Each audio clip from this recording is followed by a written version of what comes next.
Drone Cam 13 captured the catastrophic flooding in Noblesville a week ago. Residents there are still picking up the pieces. Thanks for inviting us in at 6 o'clock. Anne Marie has tonight off. Leaders in Noblesville are telling us they are taking a boots on the ground approach and meeting directly with the people hardest hit. Ella Rhodes shares the details tonight. Tim Ferris has lived through 3 floods in Noblesville. This one, he considers the worst. We've lost, I would say, 90% of our stuff that we have. He tore out drywall and the flooring in his home. Water everywhere. Heartbreaking to see not only our house, which is, as you can see, elevated, but the other houses around it were just totally in water. Ferris says he never received an evacuation notice. The water started rising, so he left as quickly as possible. This was devastating. Ferris left so fast, he forgot his medication. Grabbed a boat and came back in. He shared the video he took going back. His neighborhood fully submerged. Neighbors believe this recently constructed pedestrian tunnel that leads to a walking path along the White River led to their neighborhood being significantly flooded. Ferris took this video, the view from the street above as floodwaters rushed in. You pull a cork from a bottle and boom, the water just comes right through. When city leaders talked directly with the Southside Park community on Friday, Ferris asked about it. The city acknowledged the tunnel caused the water to rush in at a high velocity. There's a lot of conversation around new infrastructure and what has that done. We're going to study that and make sure that our new infrastructure is actually improving the community and doesn't cause an issue for us. People also asked about rentals with out-of-state owners that need repairs and not receiving evacuation orders early enough.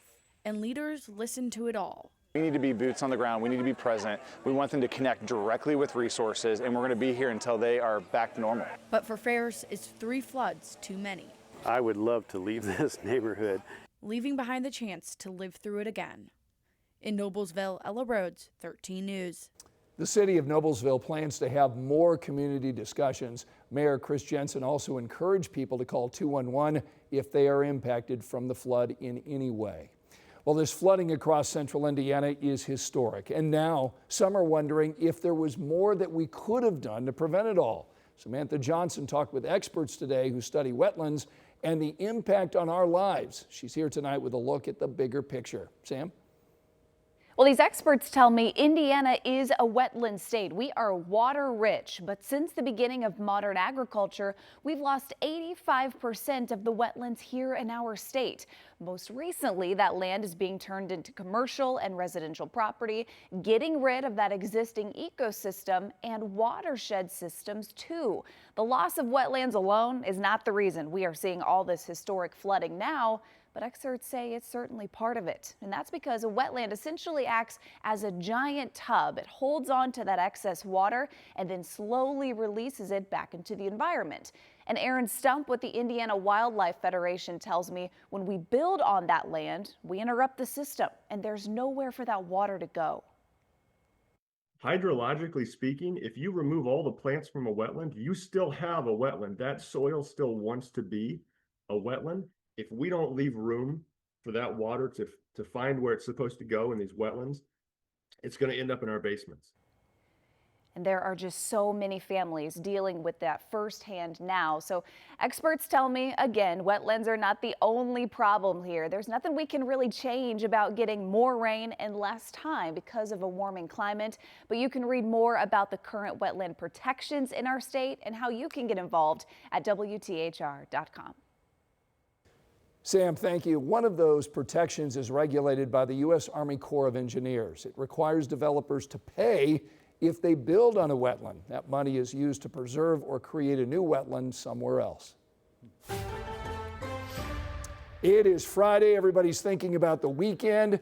Lots of people still cleaning up after the flooding. Most of central Indiana looks dry, but Rob's in for Angela tonight to say there are some showers out there tonight. Yeah, the ones that have popped up are relatively small. They don't cover a lot of area, but they are staying over the same location. All right. So we're seeing some locations that are just picking up a lot more heavy rain, while most of you are seeing dry conditions. Let's go ahead and take you to the radar. This is mainly north and east of Indy, where we have been seeing a couple of these pop-ups that have been producing some heavier rain.